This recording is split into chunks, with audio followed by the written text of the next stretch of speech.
কেরানীগঞ্জের হাসনাবাদ পানগাঁও কন্টেইনার রোডের বেহাল দশা ও জনদুর্ভোগ নিরসনের লক্ষ্যে আজ মঙ্গলবার সকাল 10টায় ঔষধ ফ্যাক্টরি মোড়ে মানববন্ধন করেছেন কেরানীগঞ্জের বিভিন্ন সামাজিক সংগঠন ও এলাকাবাসী। সড়কটির বর্তমান বেহাল অবস্থায় সাধারণ মানুষের দুর্ভোগ চরমে পৌঁছেছে। পুরো সড়ক জুড়ে অসংখ্য ছোট বড় গর্তের সৃষ্টি হয়েছে, যার ফলে প্রায়শই ঘটছে দুর্ঘটনা।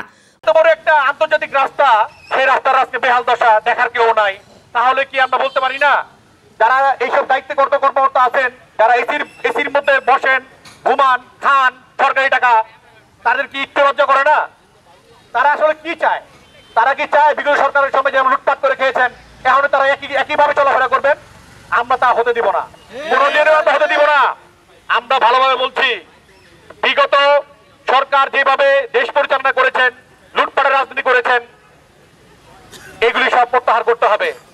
আমি সংশ্লিষ্ট কর্তৃপক্ষের নিকট দৃষ্টি আকর্ষণ করছি, যাতে করে এই রাস্তাটি 15 দিনের মধ্যে কাজ ধরা হোক এবং পরিকল্পিতভাবে, শুধু লামসাম দিয়ে কাজ হলে হবে না, পরিকল্পিতভাবে দুই সাইডে ড্রেন করে এটা রাস্তা পরিবর্তন, এটা রূপ দিতে হবে, রাস্তা রূপ দিতে হবে। কারণ আমরা জানি ড্রেন ছাড়া এই রাস্তা কোনোদিন টিকবে না। এইটা একটি খুবই গুরুত্বপূর্ণ রাস্তা। এখানে যারা দুই ইউনিয়নের দায়িত্বে আছেন, যেহেতু এটা একটা বর্ডার এরিয়া, সুবাড্ডা এবং কোন্ডার, দুই ইউনিয়নের যারা প্রশাসক আছেন, তারা এখানে চলাফেরা করেন, তাদেরকে একটু চোখে লাগলো না আজকে এই অবস্থার? তারা আসলে কি করেন? কোন্ডা ইউনিয়নের প্রশাসক বলেন, সুবাড্ডা ইউনিয়নের প্রশাসক বলেন, যারা জনপ্রতিনিধি আছেন, তারা আসলে কি করেন? কেরানীগঞ্জের ভূমিকা 52 থেকে 2024 পর্যন্ত সবসময় ছিল। কেরানীগঞ্জ খুবই একটা গুরুত্বপূর্ণ এরিয়া।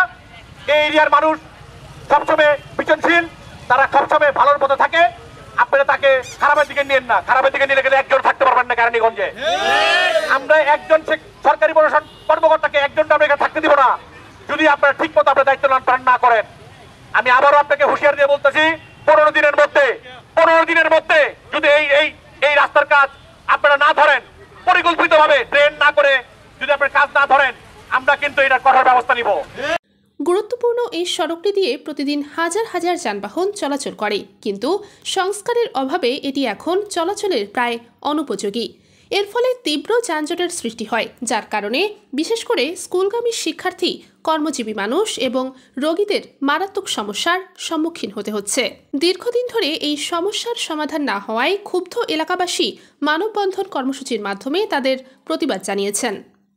ব্যক্তিদের সাথে জানাচ্ছি, আমরা এই মানববন্ধনটা করার জন্য বাধ্য হয়েছি। আমরা ভবিষ্যতে আমাদের এই জনপদের মানুষের জন্য যে মরণ ফাঁদে পরিণত হয়েছে, যে এই রাস্তাটা যদি সংস্কার করতে না ধরা হয়, তাহলে আগামী 24 ঘন্টা পরে আমরা এর চাইতে ভয়ঙ্কর কোনো কার্যক্রম দিতে আমরা প্রস্তুত থাকবো। হইতেছে কারণ এই জায়গার রাস্তাটা অনেক খারাপ, যে কারণে হাজার হাজার লোক এই জায়গায় যে কোনো মুহূর্তে অ্যাক্সিডেন্ট করতে পারে। আর এই যদি অ্যাক্সিডেন্ট করে, তাহলে আমি মনে করব এর জন্য দায় ভয় থাকবে একমাত্র আমাদের কেরানীগঞ্জ উপজেলার কর্মকর্তারা। কারণ অনেক দিন যাবত এই রাস্তা এভাবে চলিতেছে, সাধারণ মানুষের অনেক ভুক্তভোগী হইতেছে, কিন্তু আজ পর্যন্ত দেখতে পারলাম না এখন পর্যন্ত কোনো লোক এই জায়গায় এসে কোনো ভালো কিছু করার জন্য। এই বর্ষার সিজনে এই জায়গা থেকে হাজার হাজার লোক চলাফেরা করে। আজকে যদি একটা কোনো ভুল ত্রুটির কারণে কোনো অ্যাক্সিডেন্ট হয়ে যায়, একটা প্রাণ চলে যায়, এর জন্য দায়ী আমি মনে করব একমাত্র আমাদের কেরানীগঞ্জ উপজেলা। আমরা এখানে কোন্ডা ইউনিয়নের সমস্ত জনগণের ঢাকামুখী যাতায়াতের একমাত্র রাস্তা এটা।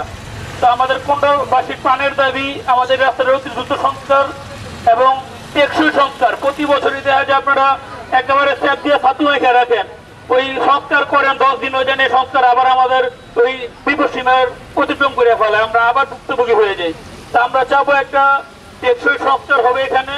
আমাদের এই রাস্তাটা যাতে জনগণের যে প্রাণের দাবি, এই দাবিটা আপনারা রাখবেন। আর যদি আপনারা এতে গড়িমসি করেন, তাহলে ইনশাল্লাহ আমরা এই জনগণ নিয়ে আমাদের যৌক্তিকভাবে আমরা যা করণীয় তা আমরা ইনশাল্লাহ করে দেখাবো। সোজাভাবে যদি কাজ না হয়, তেরা করার জন্য কত ধরনের উপায় আমরা কিন্তু জানি।